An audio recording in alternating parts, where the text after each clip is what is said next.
Question number 9. How successful are the current NLP for Kids practitioners?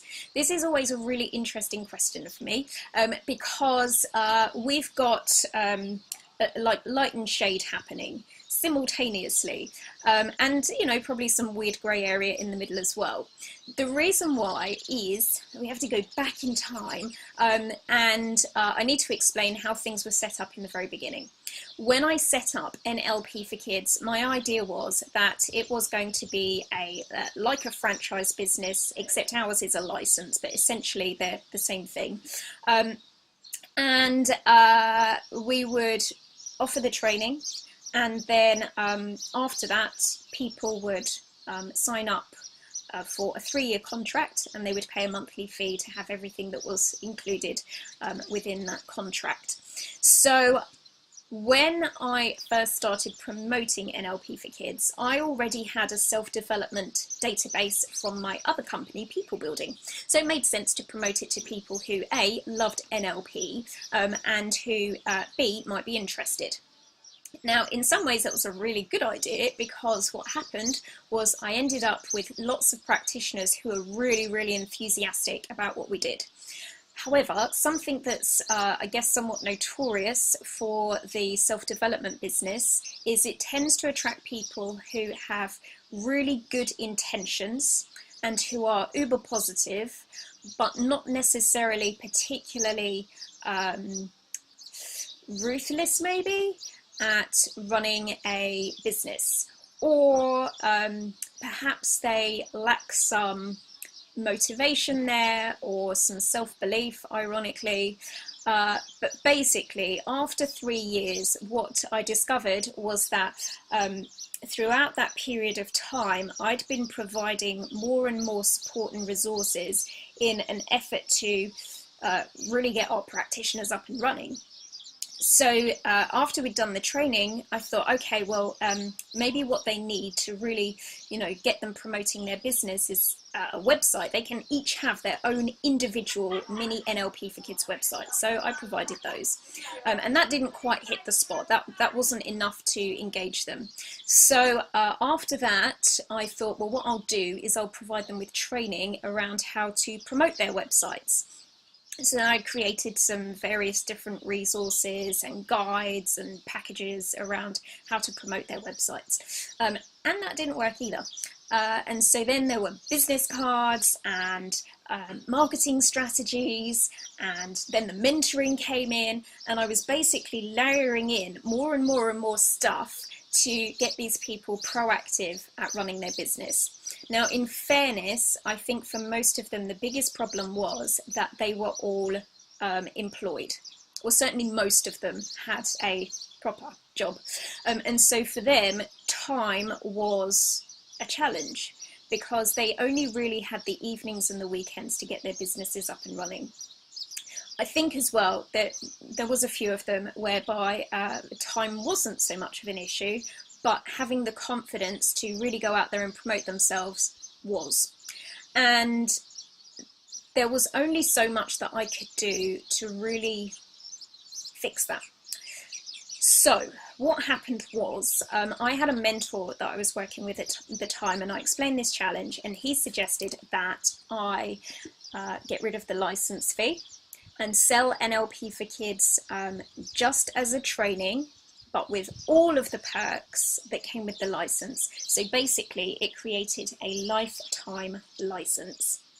Now, what was good about that was it attracted loads of people, and at one stage we had something like 50 NLP for Kids practitioners. The downside was that I nearly died doing this, because I was then providing ongoing lifetime support to people, which was financially an issue as well, and they were not necessarily doing anything with it. Like, they loved it, but they weren't actually actively out there doing anything with it. So then I got a new mentor, and the new mentor I still work with, certainly as of today.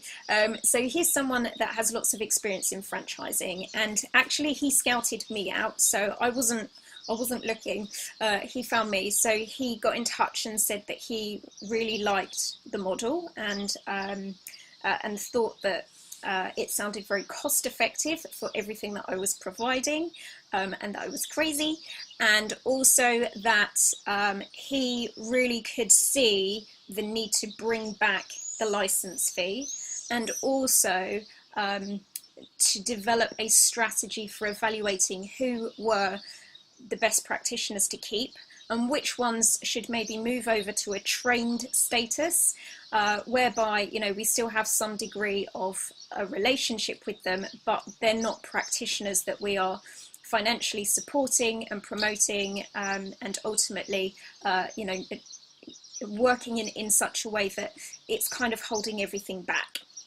So that was what I did. So I brought back the license fee, and an important part of that was about changing the audience. So at that point, I started promoting NLP for Kids to a franchise database instead.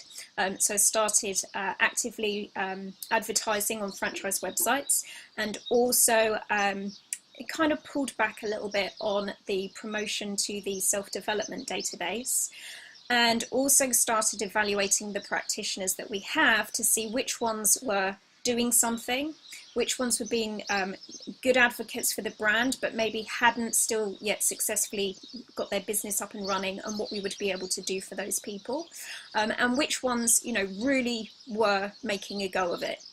I can't remember what the question was. How successful are the current practitioners? Well, for that reason, it's mixed. I got rid of more than half of the practitioners that we had at our peak because they were either not engaged or not working or both. And I've kept on some of them who are not as business-minded and active as I might have liked, but I still have hope for. Or they're, you know, good advocates for the brand, or I can see that slowly their circumstances are changing. So some of them that were employed, for example, and are now moving over into becoming part-time employed, and therefore they've got more time to invest in NLP for Kids. So there is hope for the future for those people. And then our newer practitioners that are kind of coming on board as of just a couple of years ago, really, are people who have got the time, have got the resources to start up a business as well, are going through mentoring with me, and it's working out very well for. So it's a real spectrum at this moment in time, and I know that you don't like this answer when I give it to you, but it's the truth. You're going to get out of this what you put into it.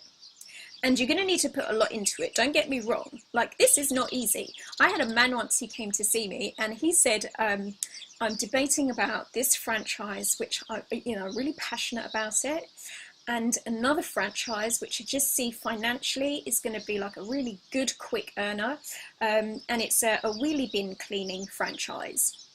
And I told him to go for the wheelie bin cleaning franchise, because if a quick, easy win is what you want, then you need to be cleaning wheelie bins. But if you want to do something that kind of, you know, it comes from here and it makes you want to get out of bed in the mornings, and it's hard work, and dealing with schools is hard work, and dealing with parents can be hard work as well. Sorry if you are one. I don't mean you, I mean the other ones. And working with kids can be hard work as well. So if you really fancy some hard work, but something that gives you the kind of feel-good feeling that you don't get in any other natural methods, then this is it.